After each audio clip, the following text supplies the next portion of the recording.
ఆ ఎమ్మెల్సీని వైసీపీ బహిష్కరించింది. అనర్హత వేటుకు వ్యతిరేకంగా పోరాడి ఎట్టకేలకు సక్సెస్ అయ్యారు. ఈ క్రమంలో ఉన్న అన్ని పార్టీల దగ్గరకు తిరిగారు. ఆయనను ససేమిరా పార్టీలో చేర్చుకోదంటూ తెలుగు తమ్ములు తెగేసి చెప్పారట. చేసేది లేక జనసేనలోకి ఎంట్రీ కోసం ఎదురు చూస్తున్నారట. అక్కడ కూడా జన సైనికులు బాబోయ్ ఆ నాయకుడు మనకు వద్దే వద్దంటూ భీష్మించు కూర్చున్నారట.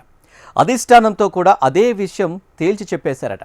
ఒకప్పుడు ఆ నియోజకవర్గంలో ఓ వెలుగు వెలిగి ఇప్పుడు రాజకీయ ప్లాట్ఫామ్ కోసం వెతుక్కోవడం ఏంటన్న సెటర్లు జోరందుకున్నాయి.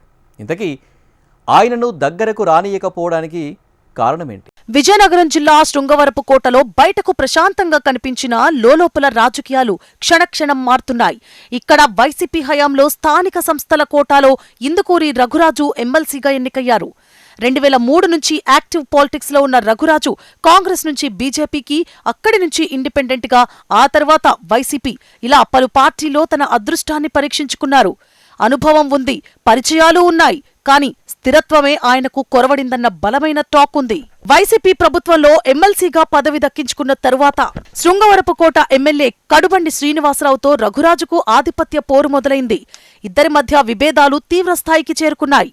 ఎమ్మెల్యే అభ్యర్థిని మార్చాలని కూడా ప్రతిపాదనలు తీసుకొచ్చారు రఘురాజు. దీనిపై నియోజకవర్గంలో ఆందోళనలు చెలరేగాయి. పరిస్థితి తీవ్రంగా మారడంతో అధిష్టానం జోక్యం చేసుకుంది. ఇద్దరికీ హెచ్చరికలు జారీ చేసింది. కలిసికట్టుగా పనిచేయాలని సూచించింది. అయితే రఘురాజు తన వైఖరిని మార్చుకోలేదన్న అభిప్రాయం పార్టీలో బలపడింది. రఘురాజు బొత్స సత్యనారాయణ అనుచరుడిగా గుర్తింపు పొందారు. రఘురాజును వైసీపీలోకి తీసుకొచ్చింది బొత్సానే అన్న ప్రచారముంది. కానీ ఈ వివాదం బొత్స దగ్గరికి చేరింది.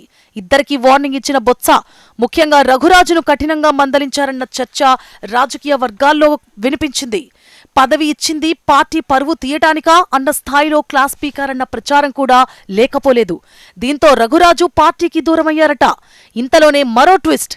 శృంగవరపుకోట మండల వైస్ ఎంపీపీగా ఉన్న తన భార్య సుబ్బలక్ష్మిని టీడీపీలోకి పంపారు. ఫలితంగా ఆయనకు తిరుగుబాటు ఎమ్మెల్సీగా ముద్రపడింది. తర్వాత వైసీపీ ఆయనపై వేటు వేయాలని మండలి చైర్మన్కు ఫిర్యాదు చేసింది. దీనిపై రఘురాజు న్యాయ పోరాటం చేసి పదవిని కాపాడుకున్నారు. కానీ పార్టీ లోపల స్థానం మాత్రం దక్కలేదు. రాజకీయంగా గాలిలో ఉన్నారన్న భావన బలపడింది. ఇలా ఉండగా టీడీపీ సుబ్బలక్ష్మికి టూరిజం డెవలప్మెంట్ బోర్డు డైరెక్టర్ పదవి అప్పగించింది. దీంతో రఘురాజు టీడీపీలో ఎంట్రీ కోసం ప్రయత్నించారన్న ప్రచారం జోరందుకుంది. అయితే స్థానికంగా కొంతమంది టీడీపీ నాయకులు రఘురాజు ఎంట్రీకి అడ్డుపడినట్టుగా సమాచారం. ఈగో పాలిటీషియన్ అన్న ముద్ర కారణంగా ఆయన రాకతో అంతర్గత సమస్యలు పెరుగుతాయన్న ఫీడ్బ్యాక్ పార్టీ పెద్దలకు వెళ్లిందట. దీంతో టీడీపీ ద్వారాలు పూర్తిగా తెరుచుకోలేదన్న టాక్ రీసౌండ్ చేస్తోంది. ఇప్పుడు స్థానిక సంస్థల ఎన్నికలు సమీపిస్తోన్న వేళ రఘురాజు రాజకీయ భవిష్యత్తుపై ఆలోచనలో పడ్డారట. ఒక మంచి ప్లాట్ఫామ్ ఎంచుకోకపోతే భవిష్యత్తు మరింత క్లిష్టమవుతుందన్న అంచనాతో కదులుతున్నారన్న ప్రచారం ఉంది. అన్ని పార్టీల ద్వారాలు దాదాపు మూసుకుపోయాయన్న భావనతో ఇప్పుడు ఆయన దృష్టి జనసేనపై పడిందట.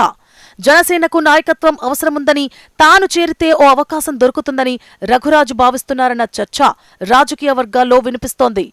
అయితే జనసేనలో తొలి నుంచి పనిచేస్తోన్న నాయకులు మాత్రం అసంతృప్తిగా ఉన్నారట. అన్ని పార్టీలు అయిపోయాక ఇప్పుడు మా దగ్గరకొస్తారా అంటూ సెటైర్లు వేస్తున్నారన్న సమాచారం. ఒకప్పుడు నియోజకవర్గంలో ప్రభావం చూపిన రఘురాజు ఇప్పుడు తన దారి ఏదో నిర్ణయించుకోలేకపోతున్నారన్న విశ్లేషణలు వినిపిస్తున్నాయి. స్థిరత్వం లేకపోవడం, తరచూ పార్టీల మార్పు, వ్యక్తిగత ఈగో అన్నీ కలిసి ఆయన రాజకీయ ప్రయాణానికి అడ్డంకులయ్యాయన్న అభిప్రాయం రాజకీయ విశ్లేషకుల్లో ఉంది. మరి రఘురాజు చివరికి ఏ పార్టీ జెండా ఎగరేస్తారు? జనసేనలో అడుగు పెడతారా, లేక మరో రాజకీయ ట్విస్ట్ ఉంటుందా?